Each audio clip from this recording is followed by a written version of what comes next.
Bill Merchant, historian and curator here at the D&H Canal Historical Society. Our museum here at 23 Mohunk Road in High Falls will be closed in 2 years, so we've created the virtual museum, short 3 to 7 minute segments that will tour you through this museum while we still can. I hope you enjoy. And here is part 2 of our segment on life on the D&H Canal.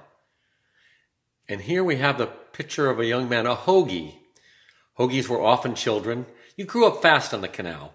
You might be a mule driver or Hoggie. They were called a Hoggie because the two commands they used constantly were ho for stop and gi for go. Some people speculate that it was directional, but in fact, I can say definitively the mules knew the towpath. One guy even said some of the mules were smarter than the kids. But you did have to be able to tell it to stop or go. Very often they ran short-handed. You might not always have a driver. They typically would not ride on the animal. This is clearly a mule. They preferred mules because mules worked longer and harder on less speed and tended to just work until they dropped. They didn't get sick, and then you'd have to find somebody to go and take care of them. This young man is on an animal. We can tell this is a roundout because in the back you can see right there the Ulster and Delaware Railway is behind him right there. What a self-assured young man. Yes, constantly reading stories in the historical record, primarily the court case I talk about so often. Starting as 7 and 8, sometimes even younger. Not the best print of this one, but that's one young mule driver right there. Early on, after the Civil War, it was largely family groups, but early on it was the orphans very often. And I can find that in the historic record. They would pay they'd pay the orphanage and take the child. Very often they wouldn't pay the child when it was orphans. So, a mule cost you about $100 in 1850. And we're told definitively that if a team went in, you were told to rescue those mules first. You could always get another orphan. Family groups after the Civil War, presumably it depended on the child, whether or not you rescued the mule or the child first. We all know about that, eh? But so you might be a Hoggie or a mule driver. By 10 or 11, you might be the bowman. You might be the second hand. And by 12, 13, you could be a captain on the D&H Canal. You would be in charge of a boat carrying 130 tons of coal. Women and children were also very often used. In fact, they liked women and girls because they could pay them less. Just a horrible fact of life in that era. You kids today don't know how easy you got it, see? Here's a wonderful shot of our future home, the Depew Tavern, Stonehouse Tavern back in Simeon Depew's day. The Canal Company bought that building in 1850. At the same time that the canal was rerouted, this is New Lock 16, the beginning of our National Historic Landmark 5 Locks Walk. But here is a man, probably a black man. And in fact, much like with the children, so I know the story of Mr. Rose was a black captain who supplied a crew of himself and 2 much younger black men for $33 a month to Peter Yapple, who was the town of Rochester constable, sheriff, but had boats that he hired crews for. A white man wanted $40 a month. So this was an opportunity for our marginalized population. In fact, I'd like to point out this canal could not have been built or operated without immigrants as well. But people of color were even of better value. And many immigrants, particularly the Irish, were considered to be little better than the enslaved and newly freed people of color. A sad but true fact of our history that we have to come to terms with here. Here's a picture, a very old one. I can't decipher the handwriting on the back. I'm trying to get the glare out of there for you. This looks to me to be in the creek lock section.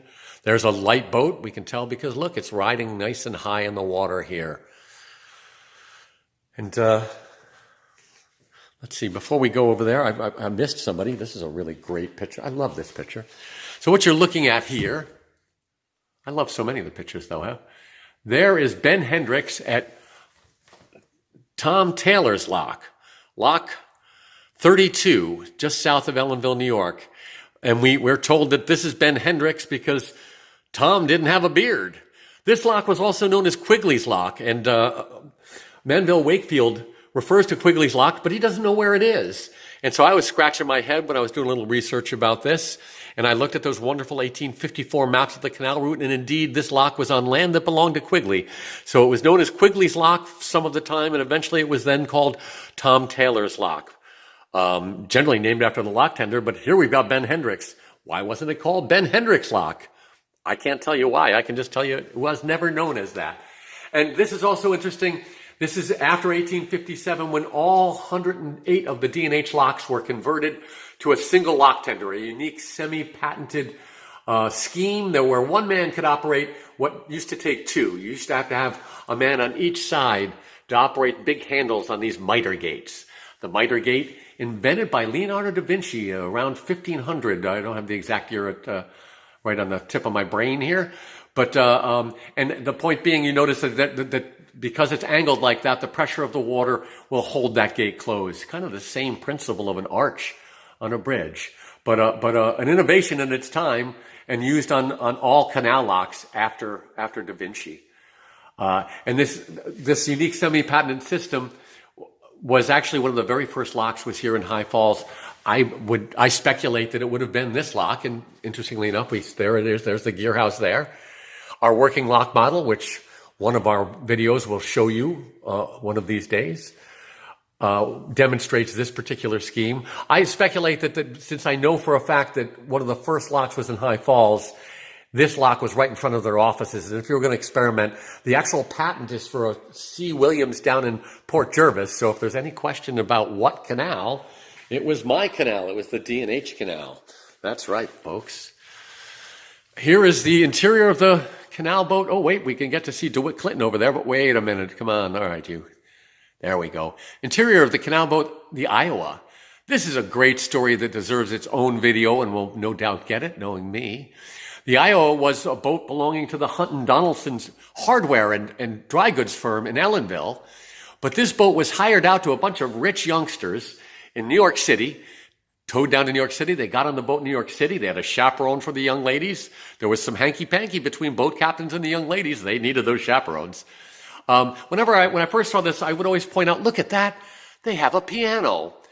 Well, these youngsters went and they had a trip, and we have all the notes about what happened on this trip. They went all the way down to Honesdale and then came back part of the way, and somewhere around Port Jervis, they got off the boat and took the Erie Railroad home. And then the piano company came and took the piano. It was a rental. Your average canaler did not make a lot of money. He would not own a piano. But we now know why there was one there. Here's a picture of men unloading a boat right there in Rondout. You know, they employed thousands of people. A wonderful photo. This would be probably Island Dock there, all those big. And we're going to end this segment on canal life. This is the little Freddie. And you can see that right there. There's the name of it. This is the Camerons, and this is their children, George, Maddie, and Freddie. So I would speculate that the boat was named for presumably their eldest son, Freddie. I can't say for sure. But the other interesting feature of this particular photo is that it's been taken waiting to get on the Lackawaxen Aqueduct, the suspension aqueduct that John Roebling built for the D&H Company in 1847-48.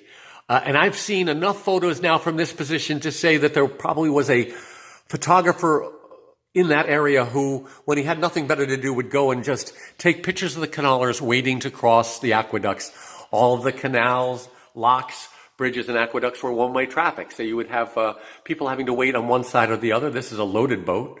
So this is on its way to Rondout. And this is a family, very typical after the Civil War.